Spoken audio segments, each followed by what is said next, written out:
Zero Malabar സഭയിൽ നിന്ന് ഭാരതത്തിൽ നിന്ന് ആദ്യമായാണ് ബധിരനായ ഒരു വ്യക്തി പൗരോഹിത്യത്തിലേക്ക് ഉയർത്തപ്പെടുന്നത്. ഏഷ്യയിലെ തന്നെ രണ്ടാമത്തെ ആളാണെന്നാണ് പറയുന്നത്. ലോകത്തിൽ 26ാമത്തെ ബധിര വൈദികനായിട്ടാണ് ഡീക്കൻ ജോസഫ് ഇന്ന് അഭിഷിക്തനാകുന്നത്. അതുകൊണ്ട് തന്നെയാണ് വ്യാകുല മാതാവിൻ്റെ ഈ ബസലിക്കയിൽ ഈ നടക്കുന്ന ഈ തിരുക്കർമ്മം ഭാരതത്തിൽ ഒരു ചരിത്ര സംഭവം തന്നെയായ എന്ന് പറയുന്നത്. ഡീക്കൻ ജോസഫിനോട് ബിജു അച്ഛൻ്റെ സഹായത്തോടെ ഇന്ന് രാവിലെ ഏകദേശം 1 മണിക്കൂർ സമയം ഞങ്ങൾ പ്രാർത്ഥിക്കുകയായിരുന്നു. തിരുപ്പട്ട ശുശ്രൂഷയുടെ പ്രാർത്ഥനകൾ തന്നെയാണ് ധ്യാനിച്ചത്. ഈ അവസരത്തിൽ 3-4 ചോദ്യങ്ങളാണ് ഡീക്കനോട് പ്രാർത്ഥനയ്ക്കായി സഹായമായി ഞാൻ ചോദിച്ചത്. 1, ആരാണ് പുരോഹിതൻ? 2, ജോസഫ് എന്തിനാണ് വൈദികനാകുന്നത്?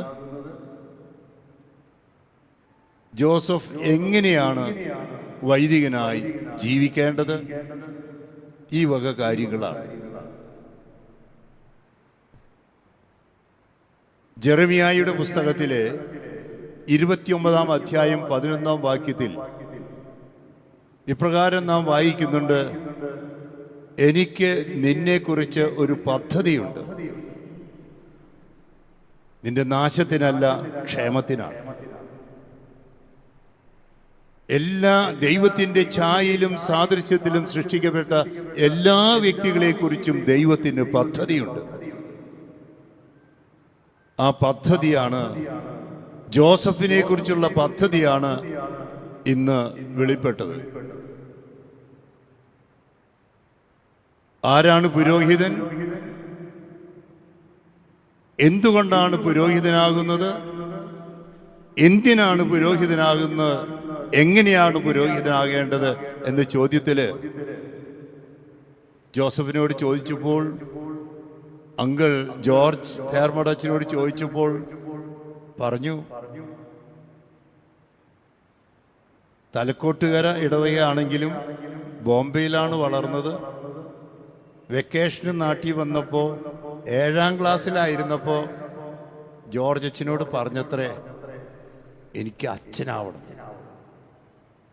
ജോർജ് അച്ഛൻ പറഞ്ഞു, നിനക്ക് സംസാരിക്കാനാവില്ലല്ലോ, കേൾക്കാനാവില്ലല്ലോ എന്ന് പറഞ്ഞ് തടസ്സം നിന്നു.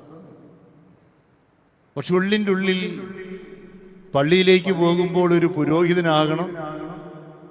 ബോംബെയിലെ കല്യാൺ രൂപതയിൽ വളരെ ആക്റ്റീവായി പ്രവർത്തിച്ച മാതാപിതാക്കളുടെ പള്ളിയിലേക്ക് പോകുന്ന കണ്ടപ്പോൾ, അങ്കിൾ ജോർജ് അച്ഛനെ കണ്ടപ്പോൾ, അച്ഛന്മാരെ കണ്ടപ്പോൾ അച്ഛനാവണമെന്നുള്ള മോഹം ജോസഫിനുണ്ടായി. പക്ഷേ ബുദ്ധിമുട്ടുകൾ വന്നു.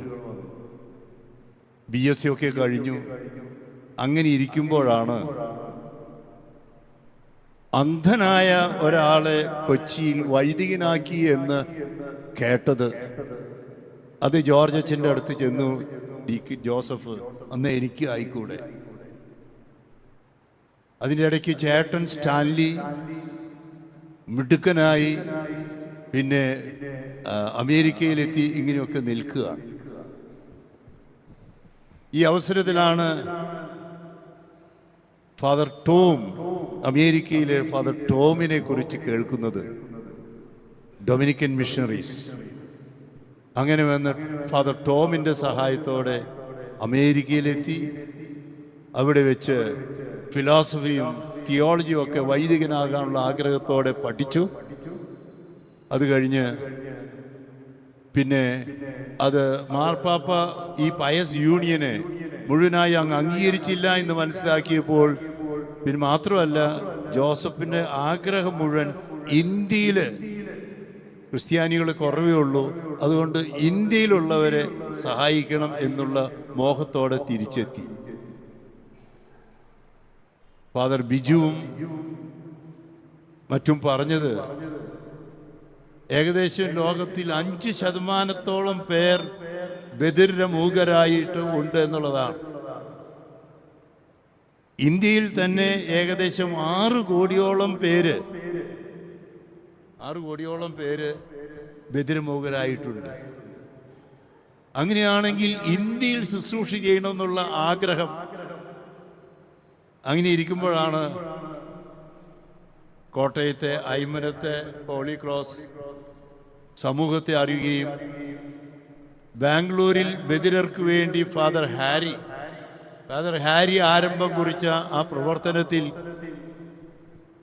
ഈ ബിജു അച്ഛൻ തന്നെ പ്രത്യേകിച്ച് അതിന് നേതൃത്വം കൊടുത്ത് ഒരു സമൂഹം ജീവധ്വനി എന്ന സമൂഹത്തിന് രൂപം കൊടുത്ത് അങ്ങനെ ബിജു അച്ഛനെ കണ്ടുമുട്ടിയതാണ് ഹോളി ക്രോസിൽ ചേരാനായിട്ട് കാരണമായത്. വീണ്ടും ഞാൻ ജോസഫിനോട് ചോദിക്കുക, നിന്റെ മാതാപിതാക്കളോ ഈ ജോർജ് അച്ഛനോ ഈ ബിജു അച്ഛനോ ആണോ ഡീക്കൻ ജോസഫ് അച്ഛനാകാൻ കാരണം? അത് മുഴുവൻ ശരിയല്ല. മാർക്കോസിന്റെ സുവിശേഷത്തിലെ 3-ാം അധ്യായം 13-ാം വാക്യം, തന്റെ ദൗത്യ നിർവഹണത്തിന് തനിക്ക് ഇഷ്ടപ്പെട്ടവരെ വിളിച്ചു. ജോസഫ്, നീ അച്ഛനാവാൻ കാരണം നിന്റെ ഇഷ്ടമല്ല, ഈശോയ്ക്ക് നിന്നെ ഇഷ്ടപ്പെട്ടു, വിളിച്ചു, തിരഞ്ഞെടുത്തു. എന്തിനു വേണ്ടിയാണ് വിളിച്ചത്? പുരോഹിതനാകാൻ എന്തിനു വേണ്ടിയാണ് വിളിച്ചത്? മാർക്കോസിന്റെ സുവിശേഷത്തിലെ 3-ാമത്തെ അധ്യായത്തിൽ തന്നെ 2 കാര്യങ്ങൾ അവിടെ പറയുന്നുണ്ട്. ഒന്ന്, കൂടെയായിരിക്കാൻ. 2, തൻ്റെ ദൗത്യം നിർവഹിക്കാൻ അയക്കപ്പെടാൻ. ഈശോ നിന്നെ തെരഞ്ഞെടുത്തതാണ്. അതിനെന്ത് വേണം? ഈശോ പറഞ്ഞു, നീ എൻ്റെ കൂടെയായിരിക്കണം. സുവിശേഷത്തിൽ പറഞ്ഞു, നിങ്ങൾ എന്നിൽ വസിക്കുവിൻ, ഞാൻ നിങ്ങളിലും വസിക്കും, അപ്പോൾ നിങ്ങൾ ധാരാളം ഫലം പുറപ്പെടുവിക്കും. ഇങ്ങനെ ജോസഫ് ഇന്ന് പുരോഹിതനായി ഉയർത്തപ്പെടാൻ പോകുകയാണ്. കൂടെയായിരിക്കുമ്പോൾ ഈ പദ്ധതി എന്താണ്? പ്രധാനമായിട്ടും അയക്കപ്പെടുന്ന 3 കാര്യങ്ങളാണ്.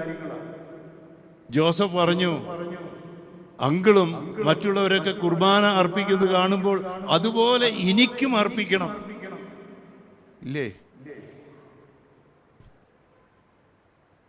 കുർബാനയിലെ ഏറ്റവും പ്രധാന ഭാഗത്ത് വൈദികൻ 4 വാക്കുകൾ ഉദ്ധരിച്ചുകൊണ്ടാണ് അപ്പവും വീഞ്ഞും എടുത്ത് പറയുന്നത്. 4 വാക്കുകൾ. 1, അപ്പം എടുത്തു. 2, വാഴ്ത്തി. 3, മുറിച്ചു. 4, കൊടുത്തു. ജോസഫ്, നിന്നെ എടുത്തിരിക്കുക,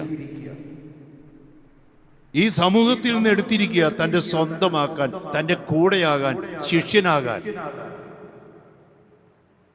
എടുത്തത് എന്തിനാ? വാഴ്ത്താനാ. ഈ തിരുക്കർമ്മത്തിൻ്റെ തൊട്ടുമുമ്പ് മനോഹരമായി മാതാപിതാക്കള് ജോസഫിന്റെ തലയിൽ കൈവച്ച് വാഴ്ത്തി. ജോസഫ് ജനിച്ച അന്ന് മുതൽ തുടങ്ങിയതാ വാഴ്ത്തല്. ഇന്ന് പ്രത്യേകമായ വിധത്തിലൊരു വാഴ്ത്തലായിരുന്നു. അധികം താമസിയാതെ ശ്ലീഹന്മാരുടെ പിൻഗാമി മെത്രാന്റെ അധികാരം ഉപയോഗിച്ച് ഞാൻ ജോസഫിനെ വാഴ്ത്താൻ പോകുകയാണ്. ജോസഫിനെ വാഴ്ത്തുന്നത് എന്താണ്? ഉൽപ്പത്തി പുസ്തകത്തിലെ 12-ാമത്തെ അധ്യായത്തിൽ അബ്രാഹത്തെ വിളിച്ചിട്ട് അനുഗ്രഹിച്ചപ്പോൾ യഹോവയായ ദൈവം അബ്രാഹത്തോട് പറഞ്ഞത് ഇപ്രകാരമാണ്: നീ ഒരു അനുഗ്രഹമായിരിക്കണം. You are a blessing. Joseph, നിന്റെ തലയിൽ ഞാൻ കൈവച്ച് മെത്രാന്റെ അധികാരം ഉപയോഗിച്ച് പരിശുദ്ധാത്മാവിനെ ആവസിപ്പിക്കുന്നത് നീ ഒരു അനുഗ്രഹമാകാനാണ്. എന്നിട്ട് അബ്രാഹത്തോട് പറഞ്ഞു, നിന്നിലൂടെ ഈ തലമുറയെ ഞാൻ അനുഗ്രഹിക്കും.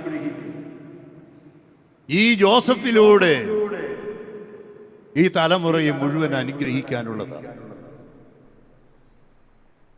വിളിച്ചിരിക്കുന്നത് ശിഷ്യനാകാൻ, കൂടെയാകാൻ, ഒപ്പം അയക്കപ്പെടാനാണ്. ഹോളി ക്രോസ് സമൂഹത്തിൽ ചേർന്ന് കഴിഞ്ഞപ്പോൾ ജോസഫിന്റെ ആഗ്രഹങ്ങൾ നിവൃത്തിയാകാനുള്ള നല്ല സാഹചര്യമായിരിക്കുക. ഇന്ത്യയിൽ ഏകദേശം 6 കോടിയോളം ബധിരമൂകരുണ്ടെന്ന് പറഞ്ഞപ്പോൾ അവർക്ക് സുവിശേഷം കൊടുക്കാൻ, അവരെ പഠിപ്പിക്കാൻ അതിന് ആളെ വേണമെന്ന് ദൈവം തിരഞ്ഞെടുത്തതാ ജോസഫെ. അതുകൊണ്ടാണ് ആദ്യത്തെ ബധിര വൈദികനാകുമ്പോൾ ഞങ്ങൾക്കൊക്കെ ഇന്ന് അത് സീറോ മലബാർ സഭയിലെ, ഇന്ത്യൻ സഭയിലെ ആദ്യത്തെ ബധിര വൈദികനാകുമ്പോൾ ജോസഫ് ഞങ്ങൾക്കൊക്കെ വലിയ സന്തോഷവും അഭിമാനവും ഉണ്ട്. എന്തിനാ നീ അച്ഛനാവണേ എന്ന ചോദ്യത്തിന്റെ ഉത്തരം, യേശു എന്ത് ചെയ്തുവോ അത് ചെയ്യാൻ. യേശു എന്ത് ചെയ്തു? സമയത്തിന്റെ പൂർത്തിയിൽ ദൈവരാജ്യ സ്ഥാപനത്തിനായി യേശു പരിശുദ്ധാത്മാവിനാൽ നിറയപ്പെട്ട്, കർത്താവ് ലൂക്ക 4:18 കർത്താവിന്റെ ആത്മാവ് എൻ്റെ മേലുണ്ട് എന്ന് പറഞ്ഞ് പരിശുദ്ധാത്മാവിനാൽ നിറഞ്ഞ് ഇറങ്ങി തിരിച്ചു സുവിശേഷം പ്രസംഗിക്കാൻ. ജോസഫ് ഒന്നാമത്തെ ദൗത്യം സുവിശേഷം പ്രസംഗിക്കുന്ന പ്രവാചകനാകാൻ. അങ്ങനെ പ്രവാചകനായാൽ മാത്രം പോരാ, അത് കഴിഞ്ഞാൽ ജനത്തെ സുഖപ്പെടുത്തണം, വിശുദ്ധീകരിക്കണം, തിന്മകളെ, പിശാചുകളെ ബഹിഷ്കരിക്കണം. ഇന്നത്തെ കൈവപ്പ് പ്രാർത്ഥനയിൽ, പരിശുദ്ധാത്മാവിനെ ആവസിപ്പിക്കുന്ന കൈവപ്പ് പ്രാർത്ഥനയിൽ ഞാൻ ജോസഫിന്റെ കയ്യിൽ പിടിച്ചിട്ട് ഒരു പ്രാർത്ഥന ചൊല്ലുന്നുണ്ട്. നിനക്ക് രോഗം സുഖപ്പെടുത്താനുള്ള അധികാരം തരുന്നു എന്ന് പറഞ്ഞിട്ട് തന്നെ 2 കൈവപ്പ് പ്രാർത്ഥനയിൽ പരിശുദ്ധാത്മാവിനെ ആവസിപ്പിച്ച് പൗരോഹിത്യത്തിലേക്ക് ഉയർത്തി പുരോഹിതന്റെ വരങ്ങളും ദാനങ്ങളും ഫലങ്ങളും നൽകി ജനത്തെ സ്വർഗത്തിലേക്ക് നയിക്കാൻ അധികാരപ്പെടുത്തുക. യോഹന്നാൻ സുവിശേഷത്തിലെ 20-ാമത്തെ അധ്യായത്തിൽ 21, 22 വാക്യങ്ങളിൽ യേശു ശിഷ്യന്മാരോട് പറഞ്ഞു, എൻ്റെ പിതാവ് എന്നെ അയച്ചതുപോലെ ഞാൻ നിങ്ങളെ അയക്കുന്നു. എന്നിട്ട് ചെയ്തതെന്താ? അവരുടെ മേൽ നിശ്വസിച്ചു.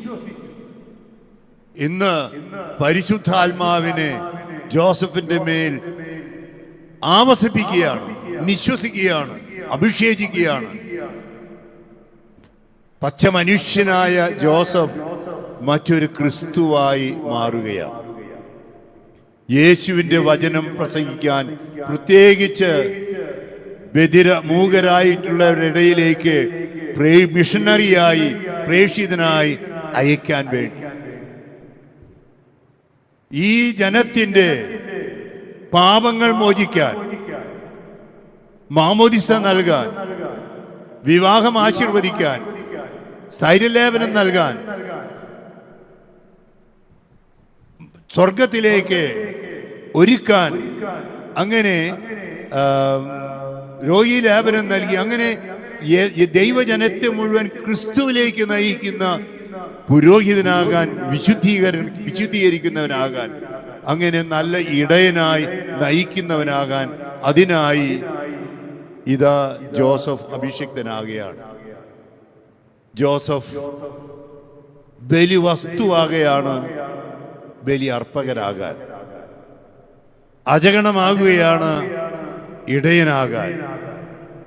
മരിക്കുകയാണ്, ക്രിസ്തുവായി ഉയർത്തെഴുന്നേൽക്കാൻ. ശിഷ്യനാകുകയാണ്, സ്ലീഹയാകാൻ. അങ്ങനെയാണെങ്കിൽ ജോസഫ്, ഇന്ന് നിന്നെ കർത്താവ് സ്വന്തം ചേർത്ത് കുരിശിനോട് ചേർക്കുകയാണ്. യേശുവിൻ്റെ കുരിശിൻ്റെ മറുപുറത്ത് കിടക്കലാണ് പുരോഹിതന്റെ ദൗത്യം.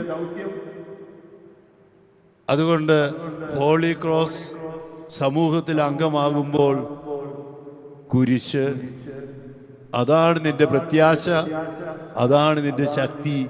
ആ കുരിശിൻ കിടക്കും. ഇന്ന് ജനറൽ ബ്രദറിനോട് പറഞ്ഞു, ഞാൻ എൻ്റെ മുറിയിൽ വെച്ച്, ഇന്ന് ഈ കേരളത്തിൽ ഏറ്റവും കൂടുതൽ ചൂടുള്ളൊരു ദിവസമാണ്, വേർക്കുകയാണ്. ആ കുരിശ് നന്നായിട്ട് അനുഭവപ്പെട്ടുകൊണ്ട് തന്നെ ഈ കുരിശിൽ കിടക്കുന്ന ഡേവിസിന്റെ കർമ്മത്തിൽ നമ്മൾ പങ്കാളികളാകുകയാണ്. ഭയപ്പെടേണ്ട, കുരിശ് കിരീടമായി മാറും. മരണം ഉത്ഥാനത്തിലേക്ക് നയിക്കും. ജോസഫിന്റെ തലമുടി മുറിച്ചു, നിങ്ങൾ കണ്ടു കാണും. എഫേസ്യർക്ക് എഴുതിയ ലേഖനത്തിലെ 4-ാം അധ്യായം നാം 22-24 വാക്യങ്ങൾ വായിക്കുന്ന പോലെ, ജോസഫ്, നീ നിന്റെ പഴയ മനുഷ്യനെ ഉരിഞ്ഞു മാറ്റി നീ ഒരു പുതിയ മനുഷ്യനായി ഉയർത്തെഴുന്നേൽക്കുകയാണ്. നമുക്കിപ്പോൾ പരിശുദ്ധാത്മ അഭിഷേകത്തിനായി ജോസഫിനെ സമർപ്പിക്കാം.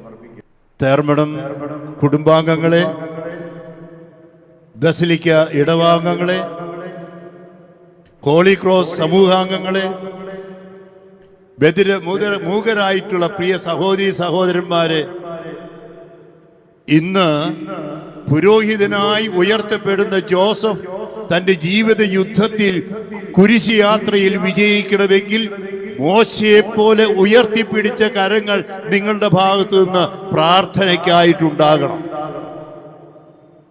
പരിശുദ്ധ അമ്മയോട്, വ്യാകുല മാതാവിനോട് പ്രത്യേകം മധ്യസ്ഥത തേടി ഈ ജോസഫിന് വേണ്ടി നിങ്ങൾ പ്രാർത്ഥിക്കണം.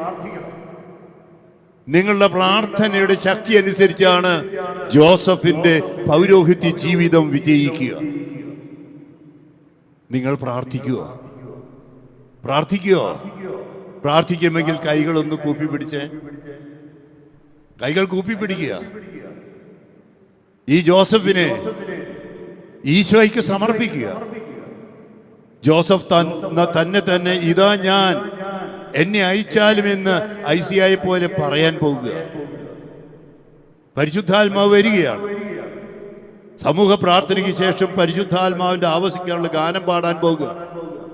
നമുക്ക് ജോസഫിനെ സമർപ്പിച്ച് പ്രാർത്ഥിക്കാം.